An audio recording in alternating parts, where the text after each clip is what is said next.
오후 예배 자리에 나오신 여러분 모두 환영하고 축복합니다. 우리 한번 여사님과 인사를 나누겠습니다. 잘 오셨습니다. 은혜 많이 받으세요. 잘 오셨습니다. 은혜 많이 받으세요. 식사 맛있게 하셨습니까? 저도 매주 하나님께서 만나를 내려주셔서 맛있는 김밥과 또 컵라면을 먹었습니다. 자, 우리는 계속해서 호세아서를 오후 예배 때 보고 있습니다. 호세아서를 통해서 하나님의 그 절절한 하나님의 은혜와 사랑을 우리가 다시 한번 느끼게 되는데요. 오늘은 제사보다 더 중요한 것이라는 제목으로 말씀을 전하려 합니다. 말씀 가운데 하나님의 위로와 은혜가 있기를 간절히 소원드리겠습니다. 오늘 말씀까지 우리가 지금까지 1장부터 6장까지 쭉 읽었습니다. 그런데 호세아는 어떠한 선지자였고 그 호세아 선지자가 활동했던 그 역사적인 시대가 어땠는지 우리가 한번 그 배경에 대해서 한번 살펴볼 필요가 있다는 것입니다. 여러분, 호세아 선지자는 북이스라엘의 선지자였습니다. 북이스라엘에. 여러분, 북이스라엘은 총 몇 명의 왕이 통치를 했습니까? 북이스라엘은 총 19명의 왕이 통치를 했습니다. 19명의 왕이 통치를 했는데 지금 호세아가 지금 선지자로 활동하고 있었던 이 때는 바로 여로보암 2세가 통치하던 시기였습니다. 여로보암 2세가 통치하던 그 시기에는 가장 나라가 부국했던 나라, 가장 풍요롭게 살고 부강했던 나라가 바로 이 여로보암 2세 때였습니다. 그러나 신앙적으로 봤을 때는 하나님을 떠나 있었고 또 모든 백성들이 우상 숭배에 빠져 있는 정말로 죄악이 가득했던 시기가 바로 이 호세아가 활동했던 시기였습니다. 하나님께서는 호세아를 통해서 음란한 여인과 결혼을 하라고 합니다. 그것을 통해서 하나님은 자기의 백성이 지금 음란하게 우상을 쫓고 있다, 그것을 가르쳐 주시기 위함인 것입니다. 그러면서 이 하나님을 떠난 이스라엘 백성들이 다시 하나님께로 돌아오기를 원하고 있다는 것입니다. 그것이 바로 두 글자로 회복입니다. 회복을 원하고 계시는 것입니다. 그러므로 우리 모든 성도들은 회복을 하기 위해서는 어떻게 해야 되는 것입니까? 바로 여호와 하나님께로 돌아가야 되는 것입니다. 진정 이 시대에 필요한 것은 하나님께로 돌아가는 것입니다. 말씀의 근본으로 돌아가는 것이 필요한 것입니다. 지금 자칫하면 코로나로 인해서 우리의 신앙이 침몰될 수가 있습니다. 약해질 수가 있습니다. 이때 우리의 신앙을 세울 수 있는 것은 바로 근본으로 하나님께로 돌아가는 것밖에 없다라는 것입니다. 오늘 이 시간 더욱 호세아가 하나님을 향해서 나아갔듯이 오늘 우리를 또 하나님을 더욱 사랑하고 하나님의 그 사랑을 갈구하면서 나가시길 축원드리겠습니다. 우리는 매주 이렇게 예배를 드리고 있습니다. 하지만 오늘 말씀에 보면 하나님께서 예배보다 더 중요한 것이 있다라고 말씀하고 있습니다. 두 가지를 말씀하고 있습니다. 첫 번째로 하나님은 제사보다는 진심으로 하나님께로 돌아오는 것을 더 중요하게 여기십니다. 우리 1번 한번 다 같이 읽도록 하겠습니다. 시작. 하나님은 제사보다는 진심으로 하나님께로 돌아오는 것을 더 중요하게 여기십니다. 우리 1절 말씀도 한번 다 같이 읽도록 하겠습니다. 1절 말씀입니다. 시작. 오라 우리가 여호와께로 돌아가자. 여호와께서 우리를 찢으셨으나 도로 낫게 하실 것이요 우리를 치셨으나 싸매어 주실 것임이라. 아멘. 지금 호세아서는 그 호세아 선지자와 음녀 고멜과의 관계를 통해서 하나님과 우리와의 관계를 잘 보여주고 있습니다. 호세아는 하나님의 명령대로 음란한 여인과 결혼을 하게 되었습니다. 그러나 이 고멜은 어떻게 합니까? 계속해서 호세아에게 반역을 합니다. 그 모습은 마치 하나님을 반역하는 이스라엘과 같다라는 것입니다. 그런데 여기서 중요한 것은 호세아는 하나님의 그 뼈아픈 심정을 몸소 체험하고 있다는 것입니다. 그냥 머리로만 지식으로만 아는 것이 아니라 자기 아내 고멜을 통해서, 음란한 여인 고멜과의 결혼을 통해서 그것을, 하나님의 뼈아픈 심정을 체험하고 경험하고 있다는 것입니다. 나도 내 아내 하나 때문에 이렇게 마음이 아픈데, 이렇게 수백만 명의 이스라엘 백성들이 저렇게 우상 숭배를 하고 쫓아가니 얼마나 하나님의 마음이 아플까. 바로 그것을 체험적으로 경험을 했던 것입니다. 그래서 그 애끄는 심령으로 이스라엘 백성들을 향해서 외칩니다. 오라, 우리가 여호와께로 돌아가자. 이렇게 외치고 있는 것입니다. 호세아는 지금 단순히 그냥 말로만 전달하는 것이 아니라 온 마음을 다해서 토하는 심정으로 이스라엘 백성들을 향해서 하나님께로 돌아오라고 그렇게 외치고 있는 것입니다. 왜냐하면 자기 자신도 그렇게 경험을 했기 때문입니다. 성도 여러분, 요한계시록에 보면 7교회 중에 에베소 교회가 등장을 합니다. 그런데 에베소 교회를 주님께서 책망을 하십니다. 왜 그 에베소 교회를 책망을 하십니까? 첫사랑을 잃어버렸기 때문입니다. 처음에는 하나님을 사랑한 것 같이 보이고 또 하나님을 의지하는 것 같이 보였지만 나중에 보니까 하나님에 대한 사랑을 버리고 멀리 하나님을 떠나 있었다는 거죠. 이 에베소 교회가 그래서 하나님께 책망을 받게 됩니다. 그러면서 하시는 말씀이, 하나님께서 이 에베소 교회에 대해서 어떻게 처방을 하냐면 우리 요한계시록 2장 5절 말씀인데요. 우리 자막에, 앞에 자막이 있습니다. 한번 다 같이 읽도록 하겠습니다. 시작. 그러므로 어디서 떨어졌는지를 생각하고 만일 그리하지 아니하고 회개하지 아니하면 내가 내게 가서 내 첩도를 그 자리에서 옮기리라. 그렇습니다.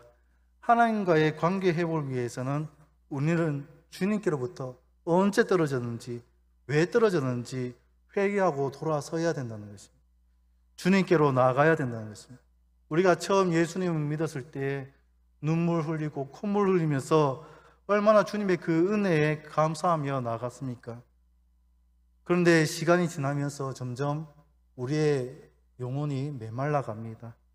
감격이 사라지고 기쁨이 사라집니다. 그리고 교회에 오랫동안 신앙생활하면서 감사가 사라지면서 그 자리에 무엇이 채워지게 됩니까? 남을 비판하고 또 전제하는 그런 마음이 생기게 되었습니다. 그래서 감사하지 않고 원망과 불평하고 비판을 하게 되니까 내 마음에 병이 들기 시작했던 것입니다. 주님께서 말씀하십니다. 내가 어디서 떨어졌는지 살펴보고 다시 돌아오라. 다시 돌아오라는 것입니다.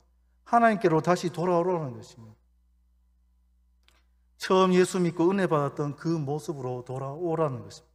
요에서 2장에 보면 너희는 옷을 찢지 말고 마음을 찢고 여호와께로 돌아오라라고 그렇게 요엘 선지자도 동일하게 우리에게 말씀해 주고 있습니다. 성경은 분명하게 말씀하고 있습니다.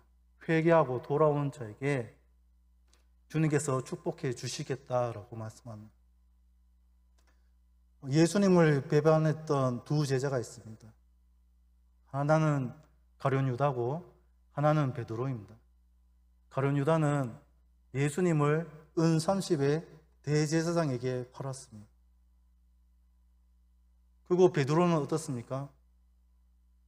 예수님이 잡히시던 날, 그날 가야바의 뜰까지 쫓아갔다가 거기서 예수님을 3번씩이나 부인합니다.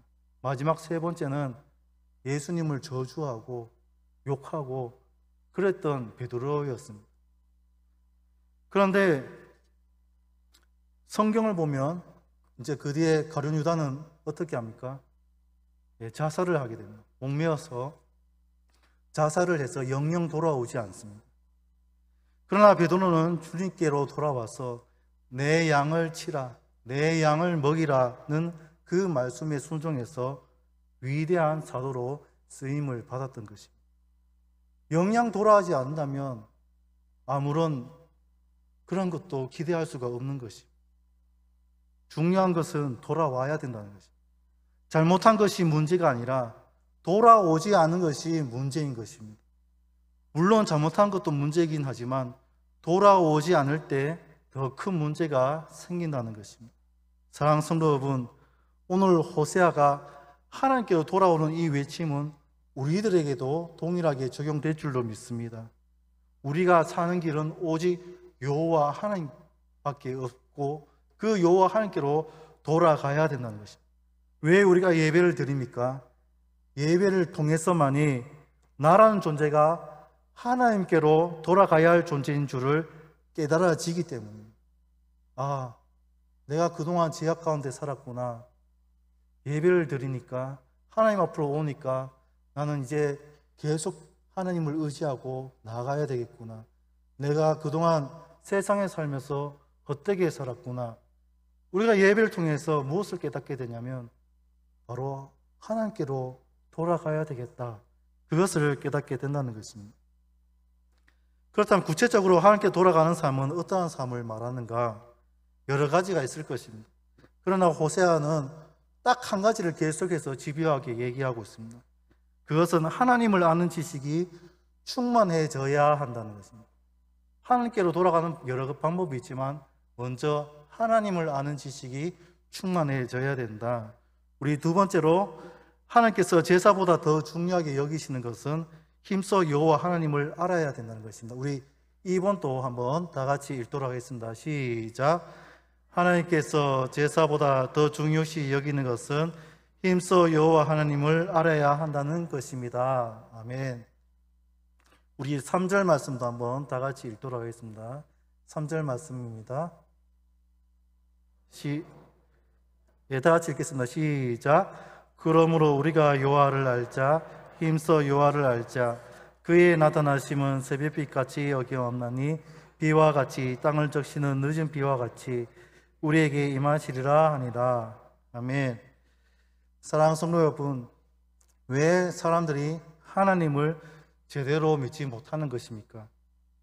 아직 하나님을 잘 모르기 때문입니다. 왜 사람들이 하나님을 믿으면서 절망 속에서 살아가는 것입니까? 아직 하나님을 잘 모르기 때문입니다. 왜 사람들이 이 세상에서 빛과 소금의 역할을 잘 감당하지 못하는 것입니까? 아직 하나님을 잘 모르기 때문입니다. 왜 사람들이 하나님께 헌신과 결단을 하지 않는 것입니까? 아직 하나님을 잘 모르기 때문입니다. 하나님의 뜻도 잘 모르고 또 하나님께서 지시하는 길도 모르고 하나님의 약속도 잘 모르니까 믿지 못하고 절망하고 빛과 소금의 역할을 잘 감당하지 못하는 것입니다. 호세아서 4장 6절도 동일한 말씀을 하고 있는데요. 내 백성이 지식이 없으므로 망하는 도다. 돈이 없어서 망하는 것도 아니고 기회가 없어서 망한 것도 아니고 빽이 없어서 망한 것이 아니라 하나님을 아는 지식이 없기 때문에 망한다라고 말씀하고 있습니다. 그런데 여기서 하나님을 아는 지식이라는 것은 단순히 지식적인 거나 이론적인 지식을 말하는 것이 아닙니다. 바로 체험적인 지식을 말하는 것입니다. 예를 들어서 나는 내 어머니를 잘 알아. 나는 내 어머니를 잘 알아. 그러면 지식적인 어머니를 잘 아는 것이 아니라 체험적으로, 경험적으로 어머니를 사랑하고 좋아한다는 것입니다. 안다는 것입니다. 나의 어머니가 키가 몇 센치고 몸무게가 몇 킬로그램이고 어떤 음식을 좋아하는지 그러한 지식이 아니라 나를 이해해 주는 어머니, 그 어머니의 그 향기가 너무나 그립고 또 그 어머니의 말투가 너무나 좋고 그 어머니의 그 사랑이 너무나 좋은 바로 그런 경험적인 지식을 말하는 것입니다. 저도 3년 전에 진주서 사역하다가 이제 익산에 와서 사역을 하게 되었습니다. 사역을 하던 중에 집이 좀 이렇게 썰렁한 것이에요. 좀 허전하고 뭔가 좀 이게 삭막하고 해서 작은 무화과 묘목 화분을 이제 키워보기로 했습니다. 그래서 그 작은 묘목 그 무화과 나무를 키우다 보니까 재미가 좀 이게 쏠쏠한 것입니다. 그래도 좀 집안도 좀 밝아지고 그래서 식물을 키우는 재미가 있어서 지금은 블루베리 또 철쭉 뭐 알로에 등 10개 정도의 식물로 풀어나게 되었어요. 근데 식물을 키우다 보니까 하나님 마음이 이제 이해가 되는 것입니다. 식물을 잘 키우기 위해서 자주 물도 주고 또 거름도 줘야 되고 또 상태가 어떤지 또 이렇게 봐야 되는데 사역이 바쁘다 보니까 그 식물에 대해서 신경을 쓸 때가 없었다는 것입니다. 못 쓰게 되었습니다. 그래서 아차 하면서 들여다보면 그 화분에 있는 식물이 시들시들해져 있거나 또 한쪽 가지가 완전히 말라서 비틀어져 있는 그런 경우를 종종 보게 되었습니다. 그러면서 깨달았던 점이 나도 내 힘으로 사는 것 같지만 지금까지 매일매일 하나님의 만져주심이 없었다면 아무렇게 사는 인생, 별 볼 일 없는 인생이 되었겠구나 라는 그런 느낌을 그렇게 깨닫게 되었습니다. 매일매일 나를 돌봐주시고 만져주시는 하나님을 체험하는 그러한 시간이 되었습니다. 그렇습니다. 우리는 하나님에 대해 더 많이 알기를 힘써야 됩니다. 그런데 하나님을 더 알기 위해서 힘쓰기보다는 더 중요한 것이 있는데 바로 아는 것입니다. 하나님에 대해서 바로 아는 것, 그것이 중요합니다. 여러분, 많은 젊은이들이 왜 방황을 합니까? 방대한 지식이 없어서 방황을 하는 것입니까? 많이 못 배워서 방황을 하는 것입니까? 하나님을 바로 알지 못하기 때문에 방황하는 것입니다. 즉 하나님을 아는 지식이 없기 때문에 방황하는 것입니다. 자신이 누군지도 알지 못하고 어떻게 살아가야 될지 모르는 그러한 처지가 되었습니다. 그래서 엉뚱한 곳에 시간을 허비할 때가 많이 있습니다. 어른이 되어서도 마찬가지입니다. 출세해서 성공한 자리에 있지만 망가지는 인생들을 많이 보게 됩니다. 왜 사는지, 무엇을 위해 사는지 그것을 모른 채 달리면서 절망으로 치닫고 있다는 것입니다. 엉뚱한 곳에 빠져 있다는 것입니다. 하지만 하나님을 아는 지식을 가지면 가질수록 그것이 우리의 인생을 살리게 됩니다. 모든 것이 하나님을 아는 지식으로부터 풀려지게 되어 있다는 것입니다. 하나님을 알면 인생이 보이게 되어 있습니다. 어디에 집중을 해야 되고 어디에 나의 힘을 쏟아야 될지 알게 되는 것입니다. 그래서 오늘 본문 3절에서 호세아는 계속해서 외치고 있습니다. 그러므로 우리가 여호와를 알자, 힘써 여호와를 알자라고 말씀하고 있습니다. 그렇다면 하나님에 대해서 무엇을 알아야 된다는 것입니까? 두 가지를 우리가 꼭 알았으면 좋겠습니다. 먼저 하나님의 사랑을 알아야 됩니다. 1절 말씀 우리 한번 다시 읽도록 하겠습니다. 1절 말씀 시작. 오라 우리가 여호와께로 돌아가자. 여호와께서 우리를 찢으셨으나 도로 낫게 하실 것이요 우리를 찢으셨으나 싸매어 주실 것임이라. 아멘. 왜 하나님께서 처음 우리를 찢으셨습니까? 왜 우리를 치셨습니까? 우리를 어렵게 하기 위해서, 우리를 힘들게 하기 위해서 그런 것이 아니라 바른 길로 인도해 주시기 위해서입니다. 엄하게 벌을 내려주는 이유가 있습니다. 우리를 사랑하시기 때문에 채찍을 들었다는 것입니다. 우리를 죽이려는 것이 본심이 아니라 우리를 살리는 것이 바로 하나님의 본심인 것입니다. 그 말씀이 2절 말씀에 우리 잘 나타나 있는데요. 2절 말씀도 우리 한번 다 같이 읽도록 하겠습니다. 시작. 여호와께서 이틀 후에 우리를 살리시며 셋째 날에 우리를 일으키시리니 우리가 그의 앞에서 살리라. 아멘. 지금 이 표현을 보면 이틀 후에 우리를 살리고 3일에 우리를 일으키신다라는 것은 히브리적인 표현입니다. 즉 신속하게 우리를 일으켜 주신다라는 뜻을 가지고 있습니다. 여러분 지금 힘이 들고 낙심하는 그런 가운데 있습니까? 하나님의 사랑 가운데 있다면 살 길이 있음을 믿으시기 바랍니다. 요즘 경제가 많이 어렵다고, 힘들다고 지쳐 있습니까? 절망하고 있습니까? 하지만 하나님이, 사랑의 하나님이 우리와 함께 있다면 그곳에 우리의 살 길이 있다는 것을 우리가 깨달아야 된다는 것입니다. 하나님은 한결같으신 분이심을 우리가 믿어 의심치 말아야 됩니다. 3절에 보니까 그의 나타나심은 새벽빛같이 어김없나니, 어김없다고 말씀하고 있습니다. 어김없는 그 동일한 하나님, 한결같은 하나님께서 그 한결같은 그 사랑으로 우리에게 은혜를 베풀어 주시는데, 우리도 한결같은 모습, 한결같은 신앙으로 하나님을 사랑하며 섬겨 나가야 될 줄로 믿습니다. 두 번째로 우리가 하나님에 대해서 무엇을 알아야 된다면, 하나님은 인애를 원하신다는 것입니다. 오늘 본문 6절 말씀을 보면 나는 인애를 원하고 제사를 원하지 아니하며 라고 말씀하고 있습니다. 이 6절 말씀을 좀 쉬운 성경책을 제가 찾아봤습니다. 쉬운 성경책에 보니까 이 6절 말씀이 이렇게 되어 있습니다. 우리 쉬운 성경 앞에 자막 보면서 우리 함께 읽도록 하겠습니다.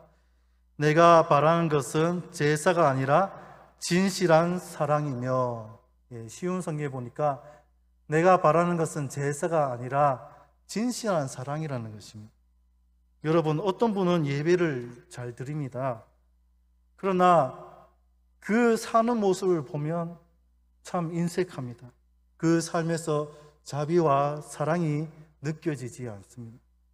그렇다면 그분이 드리는 예배가 과연 하나님께 기쁨이 되겠는가?